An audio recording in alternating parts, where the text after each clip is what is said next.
Amin. Haleluya. Puji Tuhan Bapak Ibu Saudara sekalian. Sekali lagi shalom. Shalom. Apa kabar? Luar biasa. Iya, semua kita luar biasa. Amen. Karena kita punya Tuhan yang dahsyat dan luar biasa. Bapak Ibu Saudara sekalian, kita belajar hari ini berkat dan masalah. Amin. Berkat dan masalah. Pak, jangan diomong-ngomongin dong masalah. Nggak diomongin aja udah bermasalah gitu ya. Nggak diundang aja dia datang sendiri gitu. Iya. Tetapi kita mau belajar hari ini sehingga waktu kita dalam masalah kita tidak kelimpungan. Tahu kelimpungan? Tidak kaget. Ya, ada orang kaget kalau ada masalah, iya kan? Nah, jadi kita belajar. Walaupun orang bilang jangan diomong-ngomongin dah pamali gitu. Enggak, kalau anak-anak Tuhan itu harus bicarakan masalah, bicarakan salib, bicarakan pergumulan, bicarakan juga pencobaan, dan juga bicarakan berkat. Jadi hari ini kita belajar berkat dan masalah. Apa hubungan berkat dan masalah? Kalau kita lihat Bapak Ibu Saudara sekalian, berkat dan masalah itu bertolak belakang. Ya, berkat membuat orang bersuka cita tentunya, amin. Bergembira, berbahagia gitu ya. Boleh happy, senang kalau berkat. Tapi kalau masalah membuat orang gitu ya, membuat orang menangis, gak bisa tidur, gak bisa makan, kan begitu. Tetapi macam-macam, ada orang punya masalah, makan melulu. Halo, siapa di sini yang ada masalahnya kerjanya makan, kerjanya belanja? Ada orang seperti itu. Pak, kalau saya ada masalah, itu tabungan semua habis. Buat apa? Ya buat belanja, penting biar happy gitu, ada. Tetapi ada orang punya masalah, dia nggak bisa ngapa-ngapain, dia hanya menangis, dia hanya termenung, susah hati. Jadi berkat dan masalah tentu bertolak belakang. Ya, tentu kita harus, maksud saya begini, tentu kita kalau disuruh pilih, pasti pilih berkat. Ayo, yang ada saat ini bersama dengan saya pilih mana? Berkat atau masalah? Aduh Pak Gem, masalah jauh-jauh lah datang dari hidupku lah. Aduh, yang ini aja belum beres, betul. Tetapi kadang masalah itu ini belum beres, udah datang lagi bertumpuk-tumpuk kadang-kadang ya. Tetapi kita sebagai anak-anak Tuhan belajar Bapak Ibu, belajar. Saya mau ajak saudara untuk belajar hanya dua ini, berkat dan masalah aja ya. Berkat dan masalah pada hari ini. Kita buka ayat-ayat firman Tuhan ya. Oke, yang ada tiga model orang waktu dalam menghadapi masalah. Ada tiga model nih, tiga, 1, 2, 3 ya. Yang pertama kita lihat, yang pertama ini ya, sorry ya, saya nggak tuduh Bapak Ibu, tetapi kita lihat dulu ya di poin yang mana kita ini. Ya, ada tiga model orang menghadapi masalah. Ya, yang pertama itu orang bodoh. Ini ya, orang bodoh. Yang pertama orang bodoh yang melihat masalah itu sebagai tantangan hidup. Dan apa yang dia lakukan? Menangis, kecewa, menyalahkan orang, putus asa. Itulah kalau model orang bodoh. Nah, ini tangkap dulu ya kan? Saya nggak tahu Bapak Ibu termasuk di sini atau tidak. Kalau ada masalahmu, apakah engkau menangis?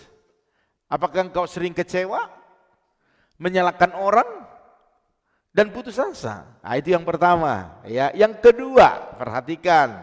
Yang kedua, yang pertama tadi orang bodoh. Yang kedua, orang biasa.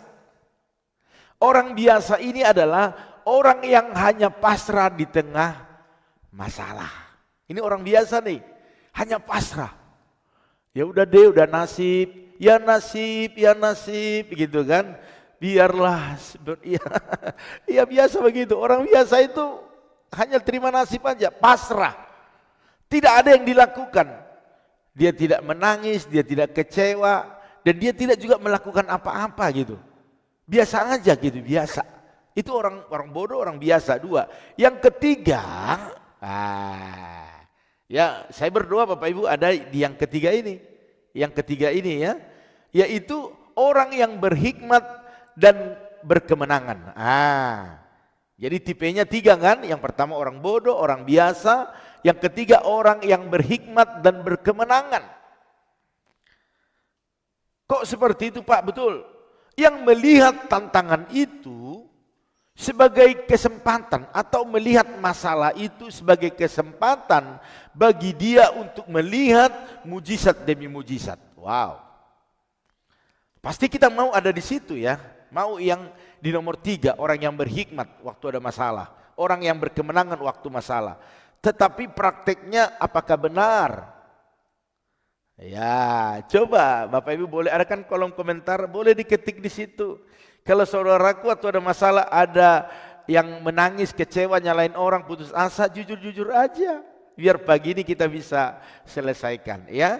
Orang biasa yang hanya pasrah. Yang ketiga orang berhikmat dan berkemenangan yang melihat tantangan sebagai kesempatan untuk melihat mujizat demi mujizat. Iya, saya berdoa Bapak Ibu ada di yang ketiga ini. Tetapi kalau masih ada yang nomor 2, nomor 1, ya enggak apa-apa. Berdoa pagi ini biar kita ada di nomor 3. Amin. Oleh karena itu Bapak Ibu, bagaimana orang yang berhikmat dan berkemenangan? Kita lihat Bapak Ibu ada contoh ini di firman Tuhan di Mazmur 30 ayat 11 sampai 13. Perhatikan begini. Dikatakan Mazmur 30 ayat 11 sampai 13. Dengarlah Tuhan dan kasihanilah aku. Tuhan jadilah penolongku. Nah, ini bagi Daud ini, pemazmur Daud. Waktu ada masalah, dia ada di posisi nomor 3. Orang yang berhikmat dan berkemenangan. Sehingga dia melihat mujizat-mujizat. Ini ayat 11 dikatakan, dengarlah Tuhan dan kasihanilah aku, Tuhan jadi penolongku. Itu dikatakan dia waktu ada masalah. Dan apa yang dikatakan dia berikutnya waktu ada dia masalah, aku yang meratap telah kau ubah menjadi orang yang menari-nari. Wow, kain kabungku telah kau buka, pinggangku kau ikat dengan sukacita. Supaya jiwaku menyanyikan mazmur bagimu dan jangan berdiam diri. Di ayat yang ke-13 dia katakan begini lagi. Tuhan Allahku untuk selama-lamanya aku mau menyanyikan syukur bagimu. Oke, perhatikan. Di ayat yang 12 berkata, aku yang meratap telah kau ubah menjadi orang yang menari-nari. Ini artinya waktu dia ada masalah, dia berhikmat dan berkemenangan, lalu dia datang kepada Tuhan dan dia mempercayakan hidupnya kepada Tuhan dan menjadikan Tuhan sebagai penolongnya, dan pada akhirnya dia mengalami mujizat.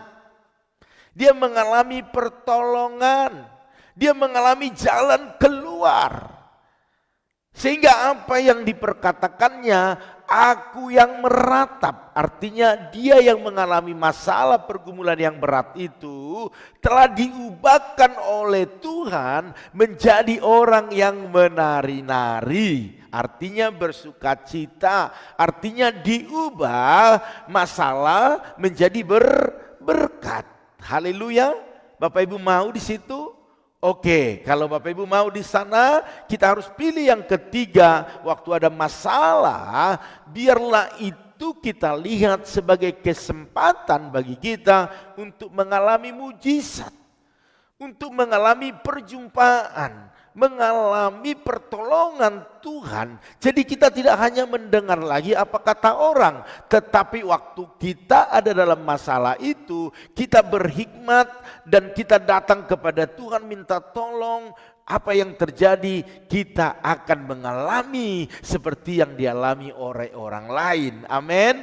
Jadi kita tidak hanya mendengar ataupun berkata kata orang, ya, seperti lagu tempo dulu, iya kan, lagu anak-anak itu ya.